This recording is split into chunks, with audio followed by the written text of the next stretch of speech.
ಲಿಂಗಸುಗೂರಿನಲ್ಲಿ ಮನೆಗಳಿಗೆ ನೀರು ನುಗ್ಗಿ ಅವಾಂತರ. ದೇಶದ ಉದ್ದನೆ ಸೇತುವೆ ಮೇಲಿಂದ ಮಹಿಳೆ ಸೂಸೈಡ್ ಅಟೆಂಪ್ಟ್. ತವರಿಗೆ ಮರಳಿದ್ದ ವಿನೇಶ್ ಫೋಗಟ್ಗೆ ಅದ್ಧೂರಿ ಸ್ವಾಗತ. ಎಲ್ಲವನ್ನ ನೋಡೋಣ ಕರ್ನಾಟಕ ಟಾಪ್ 20ಯಲ್ಲಿ.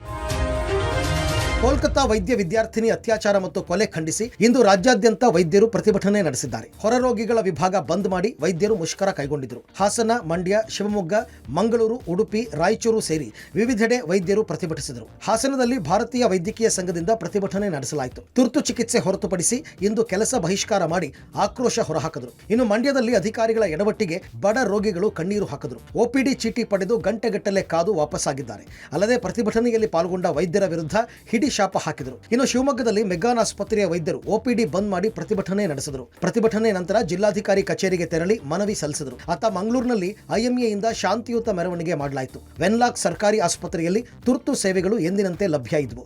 ಮಗುವಿಗೆ ಜನ್ಮ ಕೊಡುವಂತ ಶಕ್ತಿ ಇರೋದು ತಾಯಿಗೆ ಮಾತ್ರ. ಮತ್ತೊಮ್ಮೆ ಮರುಜನ್ಮ ಕೊಡುವಂತ ಶಕ್ತಿ ಇರೋದು ವೈದ್ಯರಿಗೆ ಮಾತ್ರ. ಘೋರವಾಗಿ ಅತ್ಯಾಚಾರ ಮಾಡಿ ಮುಚ್ಚಿಡುವಂತ ಪ್ರಯತ್ನವನ್ನೂ ಕೂಡ ಸರ್ಕಾರ ಈ ನಿಲುವನ್ನ ನಾವು ಖಂಡಿತವಾಗಿ ಖಂಡಿಸ್ತೇವೆ. ಇನ್ನು ಬೆಂಗಳೂರಿನಲ್ಲೂ ಒಪಿಡಿ ಬಂದ್ ಆಗಿ ರೋಗಿಗಳು ಪರದಾಡಿದರು. ನಗರದ ಕೆಸಿ ಜನರಲ್ ಬೌರಿಂಗ್ ಆಸ್ಪತ್ರೆಗಳಲ್ಲಿ ಸೂಕ್ತ ಚಿಕಿತ್ಸೆ ಸಿಗದೆ ಆಕ್ರೋಶ ಹೊರಹಾಕಿದರು. ವಿಕ್ಟೋರಿಯಾ ಆಸ್ಪತ್ರೆಯಲ್ಲಿ ಒಪಿಡಿ ಬಂದ್ ಹಿನ್ನೆಲೆಯಲ್ಲಿ ವೃದ್ಧೆಯೊಬ್ಬರು ಪರದಾಡಿದ ದೃಶ್ಯ ಕಂಡುಬಂತು. ಇನ್ನು ಕೆಸಿ ಜನರಲ್ ಆಸ್ಪತ್ರೆಯಲ್ಲಿ ಸರ್ಕಾರಿ ವೈದ್ಯರು, ಸಿಬ್ಬಂದಿ ಎಂದಿನಂತೆ ಕಾರ್ಯನಿರ್ವಹಿಸ್ತಾ ಇದ್ದಾರೆ. ಸರ್ಕಾರ ಸಾರ್ವಜನಿಕರಿಗೆ ತೊಂದರೆಯಾಗಬಾರದು ಅಂತ ಸೂಚನೆ ಕೊಟ್ಟಿದೆ. ಯಾರೇ ಸಾರ್ವಜನಿಕರು ಬಂದರೂ ಟ್ರೀಟ್ಮೆಂಟ್ ಇರುತ್ತೆ ಅಂತ ಆಸ್ಪತ್ರೆಯ ಉನ್ನತ ಮೂಲಗಳು ಸೂಚಿಸಿದವು. ಇದನ್ನ ಹೊರತುಪಡಿಸಿ ಕೆಲವೆಡೆ ಒಪಿಡಿ ಬಂದ್ ಆಗಿ ರೋಗಿಗಳು ಪರದಾಡಿದರು. ಇನ್ನು ಇದೇ ವಿಚಾರಕ್ಕೆ ಆರೋಗ್ಯ ಸಚಿವ ದಿನೇಶ್ ಗುಂಡೂರಾವ್ ಪ್ರತಿಕ್ರಿಯಿಸಿ, ನಾನು ಮಂಗಳವಾರ ಎಲ್ಲಾ ವೈದ್ಯರು, ಆಸ್ಪತ್ರೆ ಮಾಲೀಕರ ಸಭೆಯನ್ನ ಕರೆದಿದ್ದೇನೆ. ಸುರಕ್ಷತೆ ಬಗ್ಗೆ ಏನೇನು ಕ್ರಮ ತೆಗೆದುಕೊಳ್ಬೇಕು ಅಂತ ಚರ್ಚೆ ಮಾಡ್ತೇವೆ. ಇವತ್ತು ತುರ್ತು ಸೇವೆಗಳು ಎಲ್ಲ ಆಸ್ಪತ್ರೆಯಲ್ಲಿ ಇರುತ್ತವೆ. ಒಪಿಡಿ ಮಾತ್ರ ಇವತ್ತು ಬಂದಿರುತ್ತೆ, ಆದರೂ ಅಗತ್ಯ ಸೇವೆ ಇರುತ್ತೆ ಅಂತ ಹೇಳಿದರು. ಈಗಾಗಲೇ ಮಂಗಳವಾರ ವಿವಿಧ ವೈದ್ಯರ ಮತ್ತು ನರ್ಸಸ್ ಎಲ್ಲರೂ ಕೂಡ ಒಂದು ಸಭೆಯನ್ನು ಕರೆದಿದ್ದೇನೆ ಬೆಂಗಳೂರಿನಲ್ಲಿ. ಹೇಗೆ ಸುರಕ್ಷತೆ ಏನೇನು ಕ್ರಮಗಳು ತಗೊಳ್ಬೇಕು ಅಂತ ನಾನು ಅವರನ್ನು ಕೂಡ ಕರೆಸಿದ್ದೀನಿ. ಮಂಗಳವಾರ ಒಂದು ಸಭೆಯನ್ನು ಮಾಡ್ತಾ ಇದ್ದೀನಿ. ಯಾವುದೇ ಒಂದು ಎಮರ್ಜೆನ್ಸಿ ತುರ್ತು ಸೇವೆಗಳು ಮತ್ತು ಇತರ ಎಲ್ಲ ಅಗತ್ಯ ಇರುವಂಥ ಸೇವೆಗಳು ಎಲ್ಲ ಆಸ್ಪತ್ರೆಗಳು ಇರ್ತದೆ. ಒಪಿಡಿ ಮಾತ್ರ ಅವರು ಇವತ್ತು ಮಾಡ್ತಾ ಇದ್ದಾರೆ. ಲಿಂಗಸುಗೂರು ಪಟ್ಟಣದಲ್ಲಿ ಮಧ್ಯರಾತ್ರಿ ಸುರಿದ ಭಾರಿ ಮಳೆಯಿಂದಾಗಿ ಪಟ್ಟಣದ ಪಿಂಚಣಿಪುರ ಓಣಿಯಲ್ಲಿ 60ಕ್ಕೂ ಹೆಚ್ಚು ಮನೆಗಳಿಗೆ ನೀರು ನುಗ್ಗಿದೆ. ಮಧ್ಯರಾತ್ರಿ ಜನ ನಿದ್ರೆಗೆ ಜಾರಿದ್ದ ವೇಳೆ ಮಳೆ ನೀರು ಮನೆಗಳಿಗೆ ನುಗ್ಗಿದೆ. ಇದರಿಂದಾಗಿ ಮನೆಯಲ್ಲಿದ್ದ ದವಸ ಧಾನ್ಯಗಳು ನೀರು ಪಾಲಾಗಿದ್ದು ಮನೆಯಿಂದ ನೀರು ಹೊರಹಾಕಲು ಜನ ಪರದಾಡಿದ್ದಾರೆ. ಮಳೆ ನೀರಿಂದ ಮನೆಗಳಲ್ಲಿ ಬಹುತೇಕ ವಸ್ತುಗಳು ಹಾನಿಗೊಳಗಾಗಿವೆ. ಇಷ್ಟೇ ಅಲ್ಲದೆ ರಸ್ತೆಗಳ ಮೇಲೂ ನೀರು ಹರಿತಾ ಇದ್ದು ಜನ ಓಡಾಡೋದಕ್ಕೆ ತೀವ್ರ ಹರಸಾಹಸ ಪಡ್ತಾ ಇದ್ದಾರೆ. ಹಳ್ಳಕ್ಕೆ ಅಡ್ಡಲಾಗಿ ನಿರ್ಮಿಸುತ್ತಿರುವ ಸೇತುವೆ ತಡೆಗೋಡೆಯಿಂದ ಮಳೆ ನೀರು ಮುಂದಕ್ಕೆ ಹೋಗದೆ ಮನೆಗಳಿಗೆ ನುಗ್ಗಿದೆ ಅಂತ ಸ್ಥಳೀಯರು ಆರೋಪಿಸಿದ್ದಾರೆ.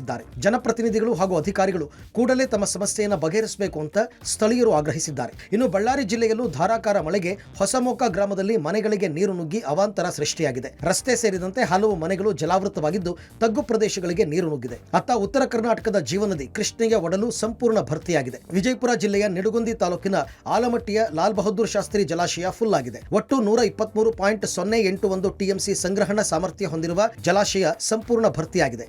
ಸದ್ಯ ಒಳಹರಿವು 22,432 ಇದ್ದರೆ ಹೊರಹರಿವು 17,548 ಕ್ಯೂಸೆಕ್ಸ್ ಇದೆ. ಪ್ಯಾರಿಸ್ ಒಲಿಂಪಿಕ್ಸ್ನಲ್ಲಿ ಭರ್ಜರಿ ಪ್ರದರ್ಶನ ಕೊಟ್ಟಿದ್ದ ಭಾರತೀಯ ಕುಸ್ತಿಪಟು ವಿನೇಶ್ ಫೋಗಟ್ ತಾಯ್ನಾಡಿಗೆ ಮರಳಿದ್ದಾರೆ. ಇಂದು ದೆಹಲಿಗೆ ಆಗಮಿಸಿದ ಅವರಿಗೆ ಕುಸ್ತಿಪಟುಗಳಾದ ಬಜರಂಗ್ ಪೂನಿಯಾ, ಸಾಕ್ಷಿ ಮಲಿಕ್ ಸೇರಿದಂತೆ ಅಭಿಮಾನಿಗಳು ಭವ್ಯ ಸ್ವಾಗತ ಕೋರಿದರು. ಆ ಬಳಿಕ ನಡೆದ ಮೆರವಣಿಗೆ ವೇಳೆ ವಿನೇಶ್ ಫೋಗಟ್ ಕಣ್ಣೀರು ಹಾಕಿದರು. ಇದೇ ವೇಳೆ ಮಾತನಾಡಿದ ವಿನೇಶ್ ಫೋಗಟ್, ಪ್ಯಾರಿಸ್ ಒಲಿಂಪಿಕ್ಸ್ 2024 ಸಮಯದಲ್ಲಿ ನೀಡಿದ ಬೆಂಬಲಕ್ಕಾಗಿ ಇಡೀ ದೇಶಕ್ಕೆ ನಾನು ಧನ್ಯವಾದವನ್ನು ಸಲ್ಲಿಸ್ತೀನಿ. ನಾನು ತುಂಬಾ ಅದೃಷ್ಟಶಾಲಿ ಅಂತ ಭಾವಿಸ್ತೀನಿ ಅಂತ ಭಾವುಕರಾದರು. ಇನ್ನು ಪ್ಯಾರಿಸ್ ಒಲಿಂಪಿಕ್ಸ್ನಲ್ಲಿ ಆಗಸ್ಟ್ 9ನೇ ತಾರೀಕು ನಡೆದ ಮಹಿಳೆಯರ 50 ಕೆಜಿ ತೂಕದ ವಿಭಾಗದ ಫೈನಲ್ಸ್ನಿಂದ ಅನರ್ಹಗೊಂಡ ಬಳಿಕ ಬೆಳ್ಳಿ ಪದಕಕ್ಕಾಗಿ ವಿನೇಶ್ ಕ್ರೀಡಾ ಮಧ್ಯಸ್ಥಿಕೆ ನ್ಯಾಯಾಲಯಕ್ಕೆ ಮೇಲ್ಮನವಿ ಸಲ್ಲಿಸಿದರು. ಆದರೆ ಹಲವಾರು ದಿನಗಳ ಕಾಯುವಿಕೆಯ ನಂತರ ಅಂತಿಮವಾಗಿ ಈ ಮನವಿಯನ್ನ ಸಿಎಎಸ್ ವಜಾಗೊಳಿಸಿದೆ. ಇದರೊಂದಿಗೆ ಬೆಳ್ಳಿ ಪದಕದ ನಿರೀಕ್ಷೆಯಲ್ಲಿದ್ದ ವಿನೇಶ್ ಫೋಗಟ್ ಅವರ ಕನಸು ಕೂಡ ಕಮರಿದೆ. ಇದಕ್ಕೂ ಮುನ್ನ ಪ್ಯಾರಿಸ್ ಒಲಿಂಪಿಕ್ಸ್ನ 50 ಕೆಜಿ ತೂಕದ ವಿಭಾಗದಲ್ಲಿ ಅದ್ಭುತ ಪ್ರದರ್ಶನ ಕೊಟ್ಟಿದ್ದ ವಿನೇಶ್ ಫೋಗಟ್ ಫೈನಲ್ಗೆ ಪ್ರವೇಶ ಮಾಡಿದರು. ಆದರೆ ಫೈನಲ್ ಪಂದ್ಯಕ್ಕೂ ನಡೆದಂತಹ ತೂಕ ಪರಿಶೀಲನೆ ವೇಳೆ ಅವರು ಅನುಮತಿಸಲಾದ ತೂಕಕ್ಕಿಂತ 100 ಗ್ರಾಂ ಹೆಚ್ಚಿರುವುದು ಕಂಡುಬಂದಿತ್ತು. ಇಂಡಿಯನ್ ಪ್ರೀಮಿಯರ್ ಲೀಗ್ ಸೀಸನ್ 18ರಲ್ಲಿ ಮಹೇಂದ್ರ ಸಿಂಗ್ ಧೋನಿ ಆಡಲಿದ್ದಾರೆ. ಈ ಪ್ರಶ್ನೆಗೆ ಸದ್ಯದ ಉತ್ತರ ಖಂಡಿತವಾಗಿಯೂ ಆಡ್ತಾರೆ ಅಂತ. ಯಾಕಂದ್ರೆ ಚೆನ್ನೈ ಸೂಪರ್ ಕಿಂಗ್ಸ್ ಫ್ರಾಂಚೈಸಿಯು ಧೋನಿಗಾಗಿಯೇ ಐಪಿಎಲ್ ನಿಯಮದಲ್ಲಿ ಮಹತ್ವದ ಬದಲಾವಣೆ ತರುವುದಕ್ಕೆ ಬಿಸಿಸಿಐಗೆ ಮನವಿ ಮಾಡಿದೆ. ಈ ಮನವಿಯಂತೆ ಧೋನಿಯನ್ನ ಅನ್ಕ್ಯಾಪ್ಡ್ ಆಟಗಾರರ ಪಟ್ಟಿಯಲ್ಲಿ ರೀಟೇನ್ ಮಾಡಿಕೊಳ್ಳೋಕೆ ಅವಕಾಶ ನೀಡಬೇಕು ಅಂತ ಸಿಎಸ್ಕೆ ಕೋರಿದೆ.